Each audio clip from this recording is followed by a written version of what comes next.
નમસ્તે. અખંડ લગ્ન ઉજવણી દિવસ. અખંડ લગ્ન ઉજવણી, અખંડ લગ્ન ઉજવણી દિવસ.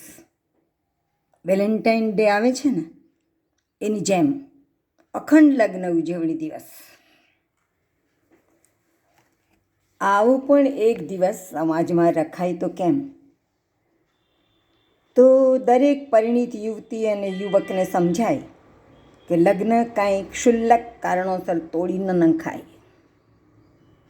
ગમે તેમ કરીને લગ્ન જીવન અખંડ રાખવું જોઈએ. વ્યસન કે મારઝૂડ કે દહેજ જેવા અસહ્ય અને ભયંકર કારણો હોય તો જુદી વાત, પણ સ્વભાવ દોષને કારણે, સહનશીલતાના અભાવને કારણે વારંવાર ઝઘડી પડવું અને એકબીજાને છૂટાછેડાની ધમકી આપવી, એવું વલણ આજના યુવક યુવતીઓમાં દેખાય છે.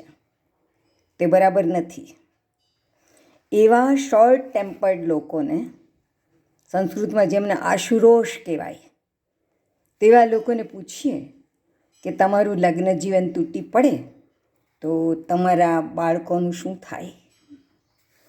અને બાળકો બાપ વિનાના થઈ જાય, આ પરિસ્થિતિ બિલકુલ ઈચ્છનીય નથી. કાં તો બાપ બાળકોના વિરહે ઝૂરતો થઈ જાય અને બાળકો બાપ વિનાના થઈ જાય. બાળકો કંઈ ઉપરથી એમની મેળે ટપકી નથી પડ્યા. તમે એમને લઈ આવ્યા છો તો એમને જીવનભર જતનથી જાળવવાની તમારા બંનેની જવાબદારી છે. તેઓ રજડી પડે એવું કંઈ કરશો નહીં બાપા. વેલેન્ટાઇન ડેની જેમ અખંડ લગ્ન ઉજવણી દિવસ હોવો જોઈએ કે જે આવા આશુરોષ યુગલોને લગ્ન ભંગને કુમાર્ગે જતા રોકે. આ વાતનું સમર્થન કરતું એક કાવ્ય વાંચું તો એ બિલકુલ પ્રસ્તુત લાગશે.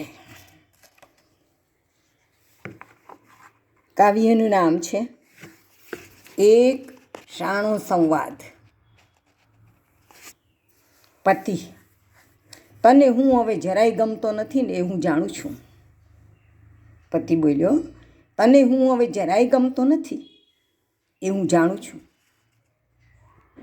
પત્ની: તને હું હવે જરી ગમતી નથી એ હું પણ જાણું છું. પતિ: પણ આપણા વાલા બીટુડિયાને આપણે બેય સરખા ગમીએ છીએ. પત્ની: એ હું જાણું છું.